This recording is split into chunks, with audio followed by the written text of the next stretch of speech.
Hunyo 3, taong 2024, Lunes.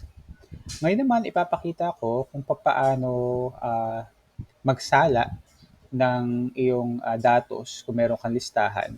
Depende sa kailangan mo lang. Gaya ng nakikita nyo ngayon, meron akong datos ng mga pangalan na merong edad, kasarian, at taas or height. Paano kung gusto ko ilipat or gusto ko tanggalin yung mga walang edad o gusto ko tanggalin yung mga walang taas? Paano mo gagawin yun? Pwede mo siyang isa-isahin. Kaso, pag ginawa mo yun at meron kang mahabang listahan, kakain ng oras mo. So, ito ipapakita ko, iiwasan natin kumain ng oras at matatanggal natin yung mga ayaw nating matira or makita sa ating listahan. Okay.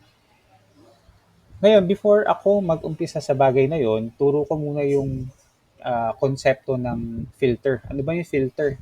Gaya na sinasabi ko kanina, gusto mong salain. So yung filter is yung kakayanan ng Excel na salain yung iyong listahan. Kung gawa mo siya, highlight mo lang kahit saang parte ng listahan mo. Okay? Tapos, doon sa may taas na kanan bahagi, makikita mo yung setang sort and filter. Pinutin mo lang yan, tapos pindutin mo ulit yung filter. Yan. Pag napindot mo yun, may lalabas dapat ng mga arrow pababa. Pasensya na ulit sa mga motor. Ngayon, pag meron ng ganyan, halimbawa sa edad, gusto ko tanggalin lahat ng walang edad.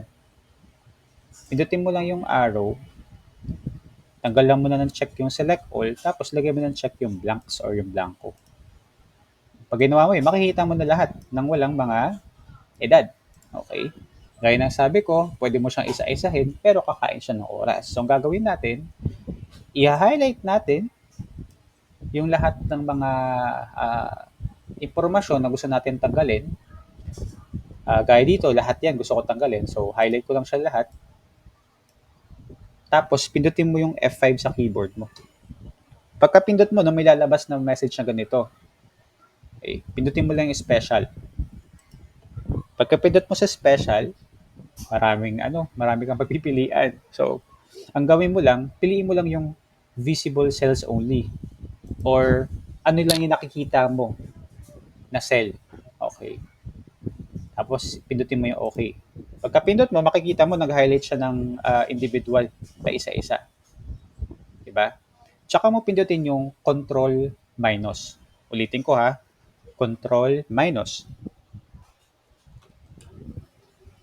Lalabas tong message na to. Yan, yung mensahe na yan. Tanggalin mo daw ba yung lahat ng linya? So, pindutin mo lang yung okay. Okay, yan na. Ngayon, nakikita mo wala nang kahit anong datos, di ba? Kasi nakatago yung mga kaninang tinago mo.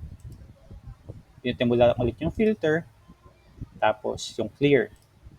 Matitira sa'yo yung may mga edad lang. Okay, ulitin natin para lang siguradong nakuha. Okay. Ando ko lang. Yan. Ulit. Tanggalin natin yung filter muna mula sa umpisa. Pindot ka sa listahan mo. Pindutin mo yung filter.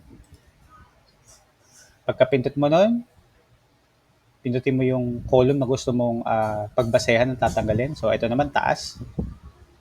Tanggalin mo yung hindi mo kailangan. Lagay mo sa blanks. Highlight mo yung column. Pindutin mo yung F5 sa keyboard mo.